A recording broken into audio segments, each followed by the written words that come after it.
So a plant-based diet. We're going to really dive into what a plant-based diet means.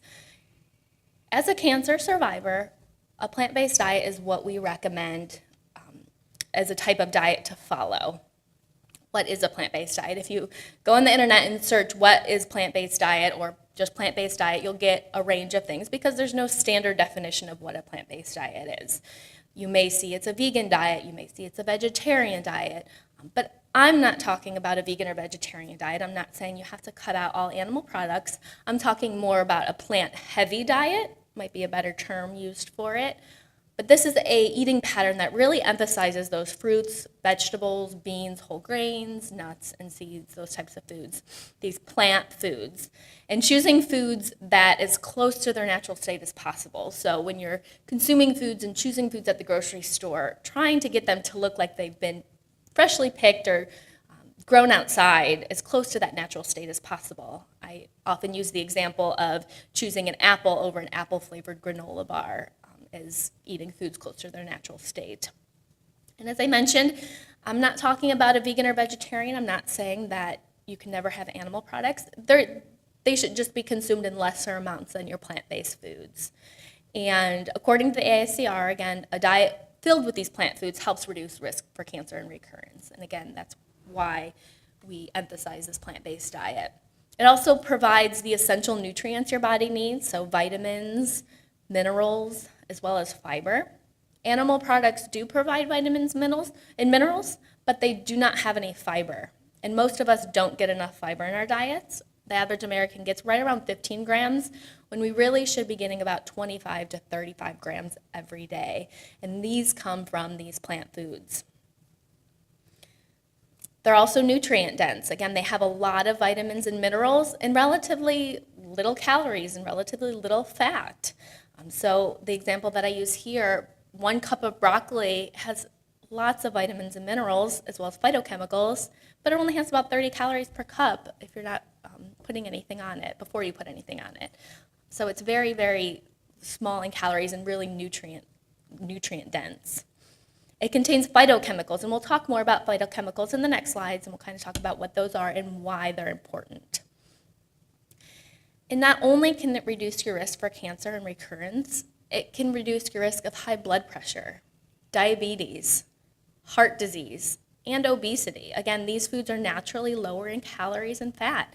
They're going to help you control your weight better or lead to weight loss if that's what you're trying. They're naturally low in sugar, so that could help with diabetes or if you have prediabetes. Heart disease, they're low in fat. Whole plant-based foods virtually have no sodium if you don't add anything to them, and so they're going to help with that hypertension and high blood pressure. And they maintain a healthy digestive system. Again, that comes from their fiber. There's a lot of research we're seeing come about and how important it is to have good gut health. Having enough fiber in your diet can reduce your risk for colorectal cancer, and having a healthy digestive system with enough fiber can actually improve your immune system, we're seeing from some studies. So it's really important to get those nutrients from these plant foods. Again, animal foods just don't have the fiber that we need. So phytochemicals, as I mentioned, this is another important thing about plants. Phytochemicals aren't in any animal products, so you have to get these from plants. And these are natural compounds.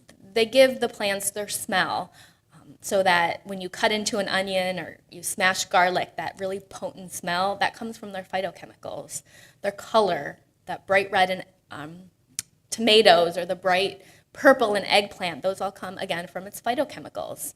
The smell, the texture, the taste of them, these come from these compounds. And what these phytochemicals do for the plant is they strengthen their immune system when they're growing outside to protect them from the environment and from pests. And when we eat them, we can possibly get the benefits as well that can strengthen our immune systems and prevent cancer. There have been several thousand phytochemicals identified, and I'll kind of touch on a few in the next few slides just to kind of give you an idea. You may have heard of some. And one serving of fruit and vegetables can have lots and lots of different phytochemicals. Again, this is why we recommend food before supplements. When you have 1 cup of vegetables, you're getting lots of vitamins, lots of minerals, and lots of phytochemicals. Versus a supplement, you're just getting that one supplement. And also color is a big thing. Like I said, the color represents different phytochemicals. So the more colors you get in your diet, the more phytochemicals you're getting. And we're also seeing from some studies that these phytochemicals work synergistically.